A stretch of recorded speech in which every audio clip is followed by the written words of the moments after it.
Looking to affirm itself in the top tier of the MAC, Ohio returned to the Convo for an afternoon date with Toledo. Coming into the game, Ohio had lost 5 in a row to Toledo and was looking to snap that streak as well. The first quarter was far from ideal for Ohio, though. Toledo took about 2 minutes before scoring the first bucket of the game on a 3 by Patricia Anunga. Evelise Cole laid one up for Toledo to make its lead 5-0. Ohio, however, was unable to break the seal over its own basket. With the exception of 7 made free throws in the first, nothing went down for Ohio. During the first 10 minutes of the game, Ohio went 0 for 9 from the field and trailed 16-9 by the end of the first quarter. Ohio guard Asia Baxter explains the impact that having such a slow start had on the entire team. I think it just kind of put us down a little bit. I mean, it sucks to say, but just seeing like the scoreboard or just seeing that, we're not getting what we want. We did come together as a team. It's okay. Shots will fall. We'll get it on the next play. So just, sticking together whenever we can. But I think it did kind of limit us a little bit to what we wanted to do. The Bobcats would finally hit a shot from the field when Antonisha Moultrie hit a 3 just 34 seconds into the quarter. After seeing a shot go down, the Bobcats started to string together some very strong offensive possessions. Bailey Tabling knocked down a 3 of her own before layups by Ellie Garnett and Baxter brought the score to 21-19 Rockets and forced a timeout.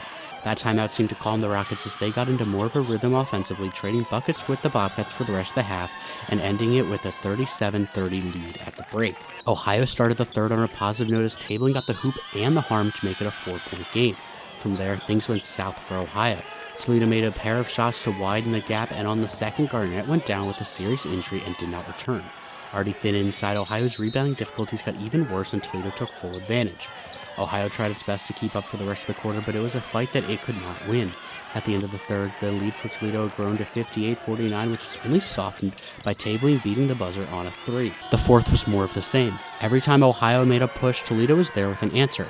Tabling got another and one with 7:47 left to cut the deficit to 6, but Toledo responded by keeping Ohio scoreless for the next 4 minutes. The tough defense for Ohio was no match for Toledo's size advantage, and it eventually wore down Ohio down the stretch. Toledo's 2 bigs, Cole and Miriam Diallo, iced the game with inside shots, leading it to a 75-66 victory. Ohio head coach Bob Bolden understands the limitations with his team on the boards, but that does not make the performance any easier to accept. I mean, I thought at times we did a nice job, and then we had too many breakdowns. We had breakdowns. Part of our rebounding breakdowns came from people being out of position when the shot went up, and then we're fighting, and we're out of position when the shot goes up, and then you're out of position to rebound. But yeah, we certainly need to address that and do a better job of rebounding. We turn the ball over too much, and we're a bad rebounding team. And tonight we turned the ball over too much, and we're a bad rebounding team. We knew that coming into the game. Until we're able to get those 2 things fixed, we're limited on how good we can be.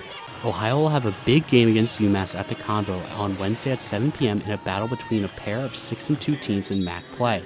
For Bobcat Showcase, I'm Marc Goldstein.